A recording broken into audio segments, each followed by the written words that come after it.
so it's just a question of what it's going to record. All right, so let's see here. Split screen action, calculator, bring it over. All right, now the moment of truth. It's either going to write the way it's supposed to write, or it's not. And if it's not, I will have just wasted 10 minutes.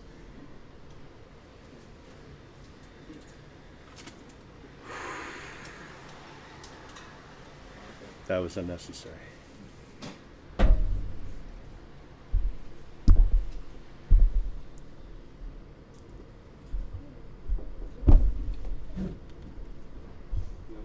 Kind of. Yeah, that's what I wanted. Okay, so I gotta have steady pressure on it, which means I'm gonna be going through this nib like once every class session, but maybe I could do something. All right, now we're gonna write. I still gotta like press down like with all my might on it though. That sucks. That's what I was trying to avoid. What's that? The other side is a disaster. I've tried that before. Well, yeah. It's like, nah, it's not even, yeah. Yeah, if I get it at the right angle. Yeah, it's thinking like, yeah, I like it at this angle, but not that angle. And so, yeah, if I don't hold it in a precise right way, it's all over. All right. Yeah, I really got to push down on it. But for the graphs, I have to just kind of tough it out. So I'll get over it. But you know, the writing's going to look a little choppy, but we're all going to make the adjustment, and it's going to be great. It's going to be great. Of course, I forgot my idiotic writing glove that I need for this, so that's going to make it even more interesting. Did I? Oh, no. Well, I got the sleeve. That doesn't help. Ah, here it is.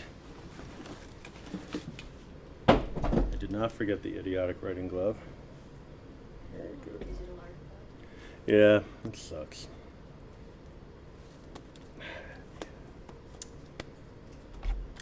And here we are. All right, so we'll start off with z-scores. And in the concept of z-scores, we're talking about, well, the definition is there, but really it's just talking about a measure of position, so how far away from the mean a certain value is, but specifically measured with standard deviations as the ruler. Right? So it's the number of standard deviations a particular value is away from the mean. So that's probably something that we want to get down. So number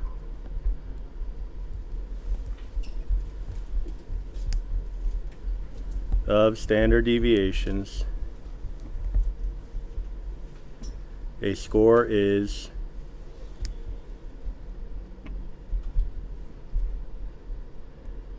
away from the mean.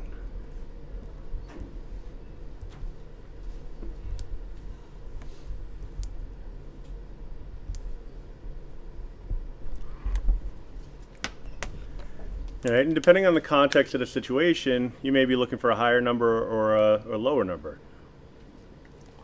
a positive number or a negative number. It all depends on, like I said, context. All right.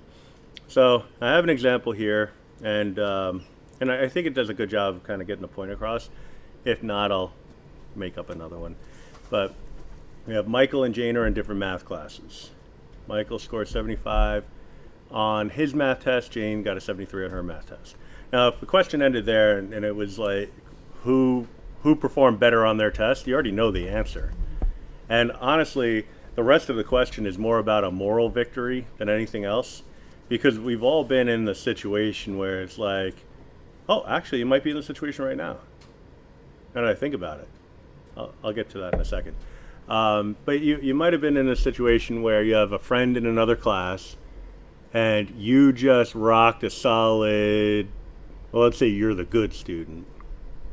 So you got a solid A on a test, and that student just got a C plus, and you're in the same study group, and the only thing that differs between you and that other person is the teacher. I mean, of course, there's other variables, because that other teacher might have a class that doesn't have 30 plus students in it. It also might meet during the day. There's other lurking variables that come into play, but the main one The one that you'd be really looking at a basis of comparison would be the instructor of the course, right? And so you'd look at it and say, well, I got an A because I have the easier teacher, or I have an A because I understood the material. It could go either way, right? But then if you add that extra layer on there, and that basis is in the position within the class, right? So if and I may have given this example already, and I think I definitely did. The class where everybody got 100 on a test, but then that one student got an 80. Now you might look at that and say, I got a B on a test, yay. But you're dead last in your class. So, like, how does that feel? You're not feeling too hot at that point. But then, you look at it and say a B's a B. If you've always been a C student and you just rocked a B, you're feeling pretty good regardless of how everybody else did, right? So in this context, we're looking at kind of that moral victory conundrum, because you have Michael's class having an average of 73 with a standard deviation of 7.2, but Jane's class, the average was a 71 with a standard deviation of 6.3. So both of their scores were 2 units above average, so 2 points above average, but Michael's class was more varied, more spread out than Jane's class, all right, in terms of the data. So it's just a question of, well, how does that work its way into, the relative standing, right? So the big question here is, who scored better relative to their class, all right? And that's something that you're going to want to, I'm highlighting it. If you don't have a highlighter, that's fine. Put a star next to that, underline it, something, because there will be a question on the test that talks about relative standing. It's actually going to be structured very similar to this question. And I can't tell you how many times students have written as their final conclusion, I think it's Chris and Jeremy. Jeremy performed better than Chris. Well, no, Jeremy did not perform better than Chris. Chris got the better grade. Jeremy performed better than Chris relative to his class. All right, so he's the king of the mountain for his mountain, right? It's just the other student's mountain, maybe higher or lower. So it all depends, right? So we have Michael.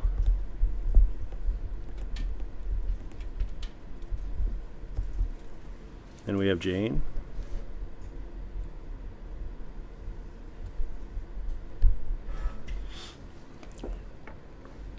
All right, so what we need are z-scores.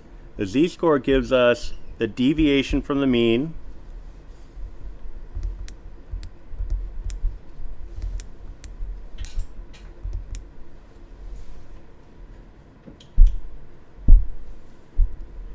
that division sign. It's a rate. It's basically a rate. It means per.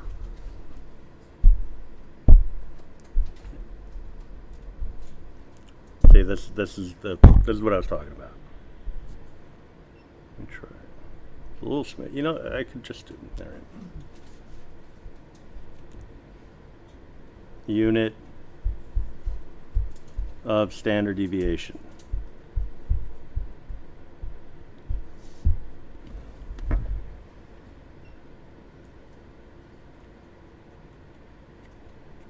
I don't think I have a backup stylus. And I left my cleaning spray back at the other school. All right, so the deviation, well, from the mean specifically, so you could chuck that in there also, from the mean per unit of standard deviation. All right. So basically what it's doing is it's establishing the standard deviation as the ruler by which we're measuring everybody, all right? And more importantly, what it's also doing is it's standardizing the scores, all right? This standardizes.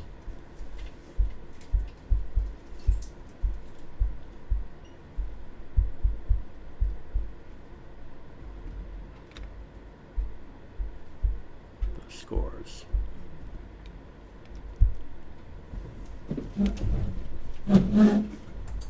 Almost fell. I just want to see if I have a backup stylus. I mean, I do. I just want to make sure they have appropriate nibs.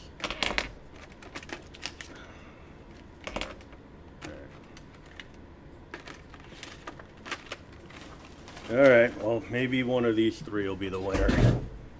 Let's try red. All right, so what we're gonna do is find the z-score. That one sucked. Also, I didn't put the pen on. Nope. Better.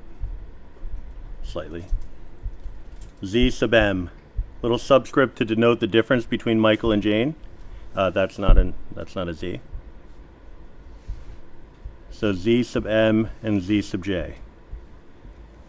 Slightly better. Let me try blue. All right. So we're gonna have the x value for Michael. This one's terrible. Right, these two are.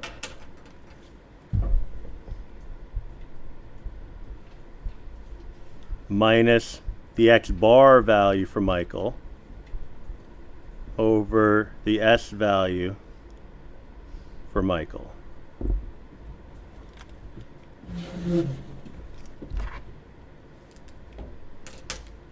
And same stuff, but for Jane. So x sub j minus x bar sub j.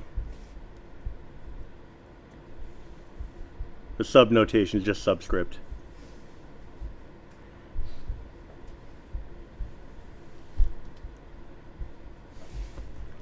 And then we're just popping those values in.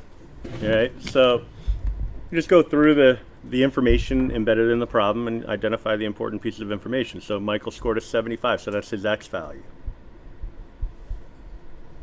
His class average was a 73. His class's standard deviation was a 7.2.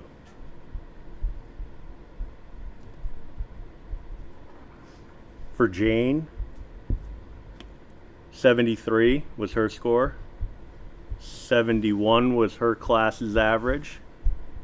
And 6.3 was her class's standard deviation. All right.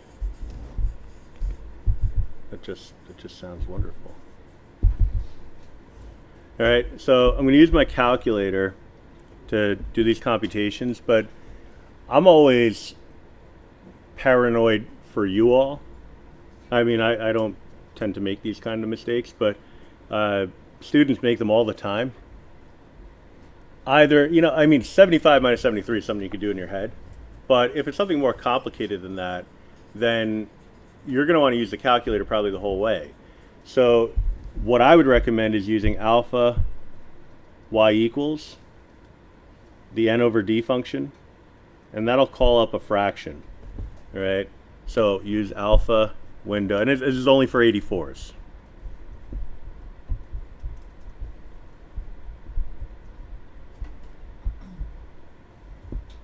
All right, this allows you to just type it in, alpha y equals. It allows you to type in the expression pretty much exactly how you see it. Down arrow to get into your denominator. Right arrow to get out of the fraction. And then it'll crunch the numbers for you. And it'll maintain those order of operations that we so desperately want. Let me just see if this will, yeah, it's a little bit bigger this way.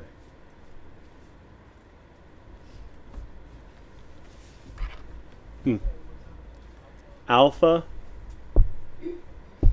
y equals brings up the fraction editor. Option 1, n over d, numerator over denominator, brings up the fraction tool. So type in 75 minus 73, then hit the down arrow and type in the 7.2, then the right arrow to get out of the fraction, and then hit enter. All right. For those of you with the 84s that I had to upgrade with the wire, prior to me doing that upgrade, your 84s would not have been able to do this. So this was a good thing. You know, you definitely wanted this. All right, it saves you from those order of operation errors that very frequently people lose credit for. I don't want to make any assumptions, but I've lost some credit for those in my day, so you know, I would only assume that a fair few of you have too. All right. So same deal, alpha y equals. And again, I mean, we could do 73 minus 71 in our heads, but why not just practice the skill? All right. 73 minus 71, down arrow, 6.3, right arrow, enter, and you got the 0.317.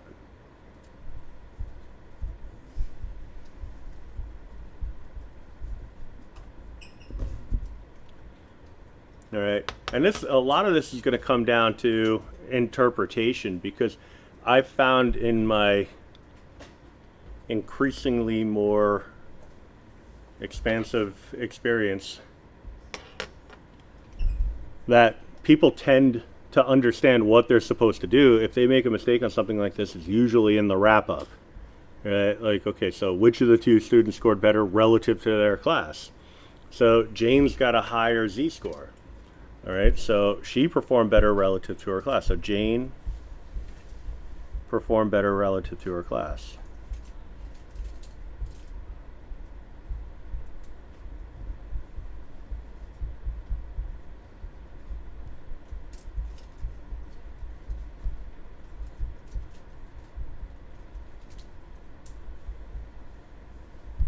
All right, Jane performed better relative to her class. It wasn't that Jane performed better. She did better compared to the rest of her class than Michael did. For the final format, should be z equals. Yeah, but just writing the progression equals, it's implied that it's still equal to that z. So if you're in doubt, write it again. But there's a proper notation, so it's okay either way. One thing you got to be careful about, again, going back to context. I call it the difference between basketball scores and golf scores, right? Because in basketball, the higher the score you get, the better the player you are. Right? In golf, the lower the score you get, the better the player you are. Right? So, and that has to do with context. Now, if you don't know anything about golf, it has to do with the number of strokes it takes to cover a distance. So you swing the club, you hit the ball, and you need to cover a certain distance with it. If you cover that distance with one swing and it takes somebody else 15 swings, you're obviously a better player, right? Because you did it in a much more efficient way, all right? It could be equated to efficiency in solving a problem in a math class. If you can do it in one step without cheating, and somebody else has to take 20 steps to do it, you're the better student, quote unquote, in that you've come up with the more efficient approach. Right? You still both get credit for it. Same thing in golf. You both got the ball in the hole, but one of you did it more efficiently. Right? So therefore, one of you is a better player. In basketball, the higher the score, the better, because that means that you scored more baskets. Right? So we need to kind of take those two ideas and expand them out into other realms. Right? So you'll be presented with different contextual situations that they're not going to be basketball and golf, I'll tell you that. They're going to be situations where maybe you're talking about like violent crimes, right? So if you're rating a city's safety, determining a safety rating for a city, would you want the number of violent crimes to be in the golf category? Lower is better? Or, I won't even continue. Obviously, lower is better. Number of violent crimes, you want that to be 0. We'll settle for as low as possible. All right? So if you come up with a z-score that's above average, then you're not saying that that's a safe city. Right? You're saying that the number of violent crimes is above whatever that average is deemed to be, national average if you want. Right? So you got to read through the context of the situation in order to draw the appropriate conclusion. Right? And as we move forward, especially into the third unit, we got a little ways to go, obviously, before we get there. We'll talk about logical reasoning and deducing conclusions based off of logic, and you'll see that it's not always cut and dried as you might think. Right? But it is the sort of thing where if you put a reasonable amount of thought into it, you're guaranteed to get it. The range rule of thumb, this is, in terms of computation, this is nothing new, or at least this part. We have sigma can be estimated by the range divided by 4. So sigma is the population mean. We're saving population mean. Jeez, it's been a long week and it's only Tuesday. Population standard deviation. It can be estimated by dividing the range by 4, but we're going to take care of the population parameters, means, and standard deviations in the second and third unit. All right. So, but I can say that if you need the standard deviation to perform a certain calculation, but you have no idea what it is, then this would be an acceptable approach. It's like, well, I don't know what it is. So what I'm going to do is I'm just going to take my population, my range, sorry, and divide it by 4 and use that as an estimator for the population standard deviation. All right, more on that later in the course. But the one I underlined is the most important because, or at least for now, any value beyond x bar plus or minus 2s is considered to be unusual. All right, so I'm going to diagram that out real quick. I got a line here. This is the page break. So I'm just going to use it. I'm going to draw a normal curve. Smack dab in the middle would be our mean. We count out in terms of standard deviations. Typically we kind of stop caring after 3. But in this case, we're only concerned with 2 standard deviations. The reason why we stop caring after 3 is because the probability or the percent or the amount of area contained under the curve is so minuscule after 3 standard deviations that it's practically negligible. All right. So we have x bar minus 2s and x bar plus 2s. This is what we were talking about last week with the empirical rule when we were determining if something was a normal distribution or a data set. What that told us was that we would expect to find approximately 95% of the data in that 2 standard deviation interval. All right. What that means is that you can expect to find, if it's a symmetrical graph, 5% total in the fringes. If there's 5% total in the fringes and it's split evenly, then we're looking at 2.5%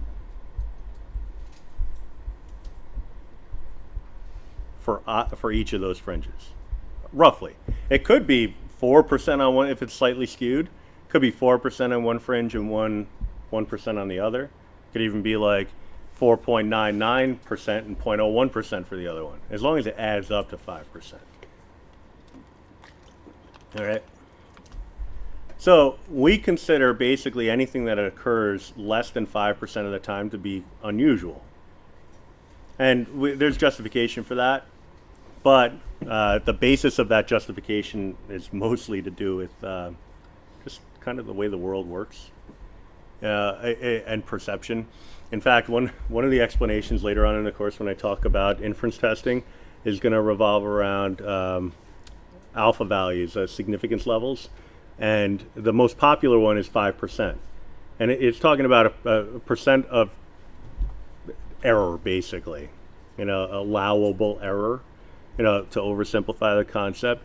And it all has to do with the fact that somewhere along the way, somebody said a mistake tends to happen in every trials in an experiment. It's like, well, where did that come from? It's just what I figured. Roughly 1 in every 20 times I try to conduct an experiment, I screw it up. So we're just going to make that the benchmark. Now, I look at it in a slightly different way. I kind of look at it from not really gambling standpoint, but it's more so along the like risk, risk management, not like the employment, the industry of risk management, but like managing risk, like in your own life. If I told you that you had a 95% chance of being successful on some endeavor versus a 5% chance of failing, like if I try this, what are my chances of being successful? 95%. You're probably going to go for it. what are my chances of getting this job? 95%. All right, well, I'm going to go on the interview. All right, that's that. I mean, I guess something could go wrong. I could pass gas in the interview, and I guess I won't get the job. But like, there's a possibility of anything happening. But odds are, I got this job. You know, and if I tell you that the chances of something, detrimental happening is no more than 5%. All right, so no more than 5%. All right, so it maxes out at 5%, which means it could be any value that's 5% or lower. You're probably feeling pretty good about that too. All right, now personally, I'm not getting on a plane if you tell me that there's even a 5% chance of something happening. I don't even want to name it because that's how white knuckle fearful I am of flying. But there are certain things in life where you're like, yeah, sure, sounds good.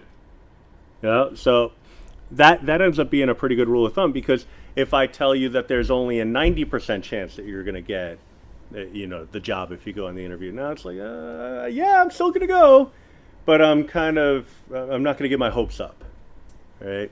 85%, 80%, less and less. Yeah, it's a matter of feeling. 95% or higher, you're feeling like a champ. You're feeling like it's your job to lose, right? And that's really what this concept, the range rule of thumb, is talking about, right? So calculation, very easy, especially if you're given the mean and standard deviation, because all you have to do is calculate those values. So x bar minus 2s and x bar plus 2s. All right, they gave us the mean. That's our x bar. Bless you. They gave us the s. So we're looking at 72 minus 2 times 4 and 72 plus 2 times 4. All right, so slap some fencing around it with a comma in between, and what you have is an interval of what we call the usual values. So that's going to be from 64 to 80. All right, so these are the usual values, the usual suspects.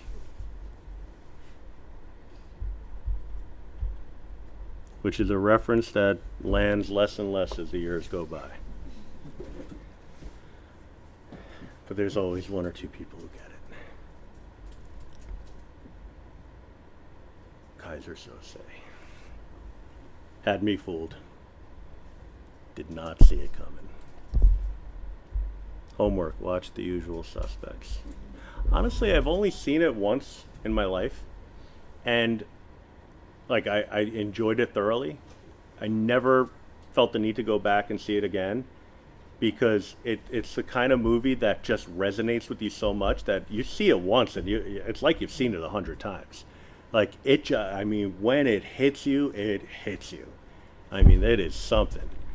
So, anyway.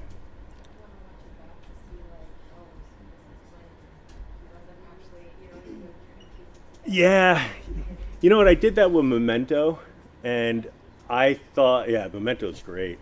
That was the second Christopher Nolan movie, if I'm not mistaken.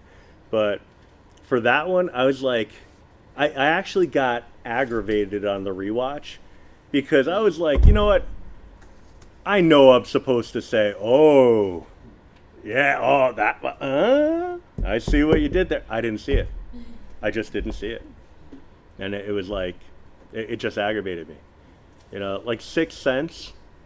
Yeah, go on the rewatch, which apparently they didn't have faith in the audience.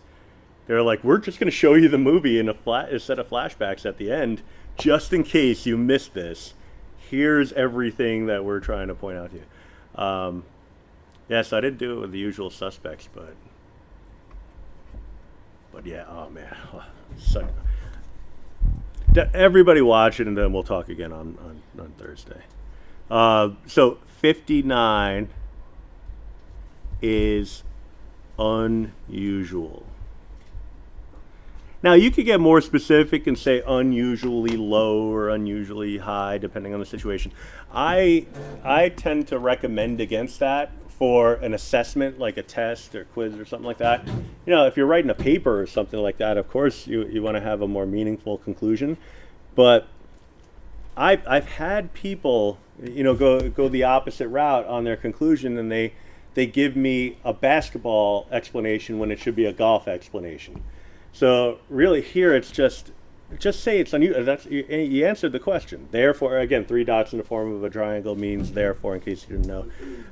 It just means 59 is unusual. All right. Now, is it a bad number? Is it a good number? I have no idea. This is not. There's no context given here. All right. Now, if I tell you that that's a test score, an average score in a class for, let's say, 35 people. So 35 people took a test. The mean was 72 and the standard deviation was 4.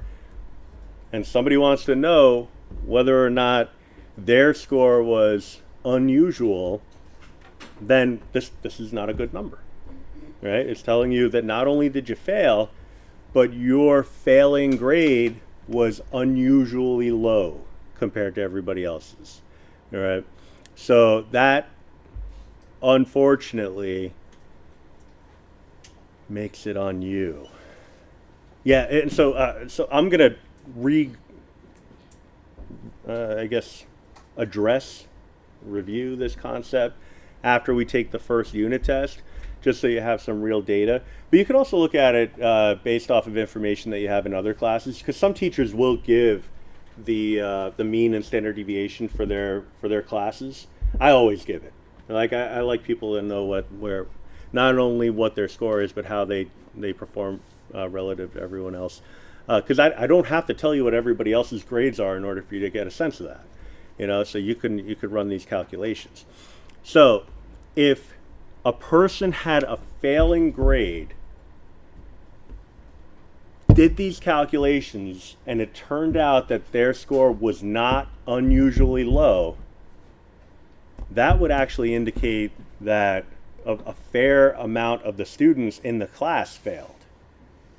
So then that's a larger conversation. I always say statistics tends to ask more questions than it answers, and that's the truth, because that piece of information, I share that with you, and half the class thinks one thing, half the class thinks another, right? Or maybe a third thing, maybe a 10th thing, I don't know. But the bottom line is there's all sorts of different possibilities for it. So one could be maybe the teacher just kind of mailed it in that unit, didn't do an effective job of teaching the material. I mean, I remember that one semester where we had 9 snow days throughout all my classes. So, I mean, each class had like 2 snow days, maybe 3 snow days. But there was like an entire topic. I was like, yeah, so we have 2 choices. One, I can have you come in on a Saturday to make up the missing class, or class is. Or you could watch these 10 YouTube videos, and that material will be on the next test. And they're like, oh, we'll do the YouTube. Yeah, that test didn't go so well. So yeah, that was kind of like a give and take sort of thing. But that's part of the challenge. Like, what went wrong there? I mean, my answer is the weather went wrong, or right, depending on your perspective. So, I mean, if only it was going to be about, on average, 5 degrees cooler on Thursday, we wouldn't have class. That's going to be substantial. That rain is like, but what if it was snow?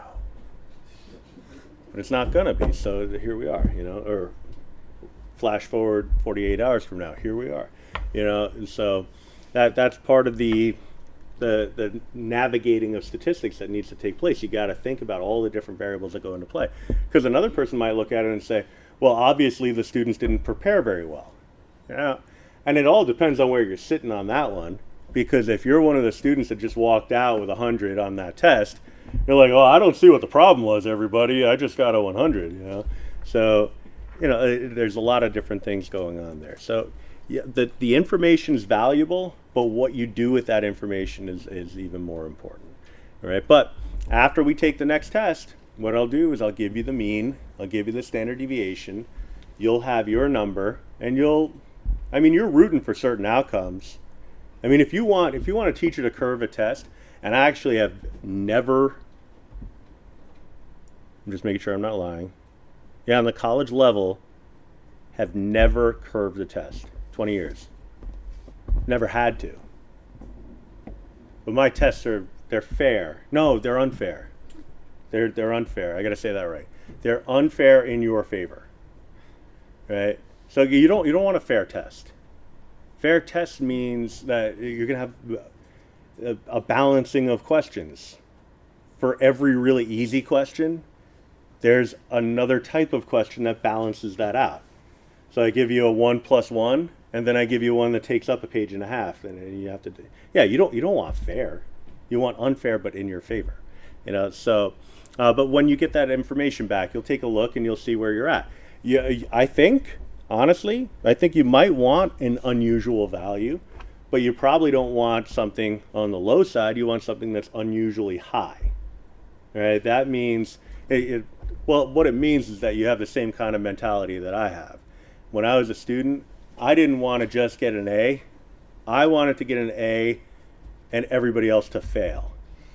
Right? Because I wanted to be like the undisputed champion of the class. I mean, that's just how it was. Like, yeah, well, thanks for coming, everybody else. You need not come anymore because obviously I'm the only one that needs to be here.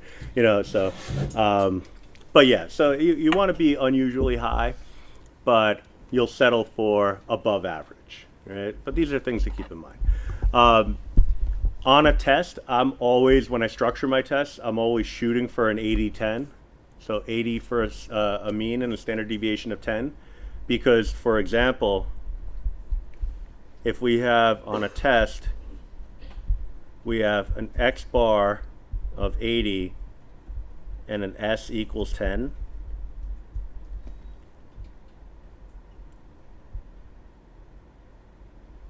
This, in my mind, is a perfect situation because 80's in the middle, count out 2 standard deviations from there. You get 100 and you get 60. All right. This is approximately 95% of the data.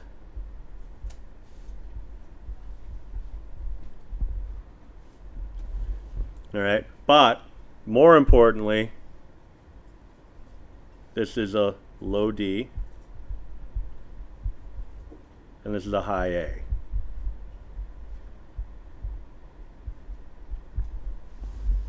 Not that we distinguish the different types of A. Like, if you're an A, you're an A. So you're 89 I do 89.001 or better, because I don't take away the decimal from you, so I always just round up. So yeah, if you just get into that 90 category, you have an A, right, for the course. But anyway, what we want is it to be unusual, to be above a 100. I think that's fair. What that would mean is that somehow you got more credit than the test was worth. That should be pretty unusual. And I can't write with this thing. We also want it to be unusual that you fail. I don't want that to be a typical occurrence. And it's funny, I mean, maybe not funny, but just interesting how I pretty much always hit my mark.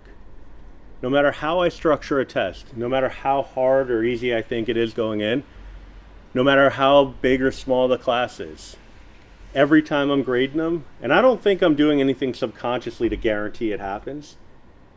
After I grade it, I put it in the computer, and I always turn to the person next to me like, check this out. What do you think the mean is going to be? They're like, we know. It's going to be an 80. And standard deviation, you don't shut up about it, So it always ends up being that way. Okay, so maybe it's like 79.1 with a standard deviation of 9.8, or 81 with a standard deviation of 9.2, or something like that. But it's right in that neighborhood, and it's almost like I can't get away from it.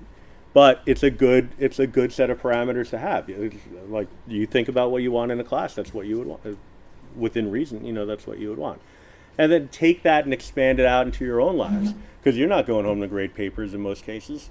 So, what is it that you would want to know in terms of an average? Whether it's gas mileage, average distance to a destination, average time it takes to get to work. I do know that it takes 40-ish minutes. If I leave my house at 8:10, sorry, 7:10, because 8:10 would mean I was late. If I leave my house at 7:10, I'll get to my job at 7:50, which is right when I'm supposed to be there. If I leave 1 minute late, I get there 10 minutes late. So I found the perfect time. There was an element of trial and error in there, but that's part of it. So these are some things that you can kind of take into your own lives and kind of work with. And it's very simple. Take note of the time you leave for work. Take note of the time that you arrive at work or school or whatever. Keep that information over the course of a few days. Pop it into a calculator, get a mean and standard deviation, and get your usual numbers. All right, so the interval for usual values, and you'll be surprised what kind of conclusions you can draw. All right. Okay, stack graphs, and you know what? Let me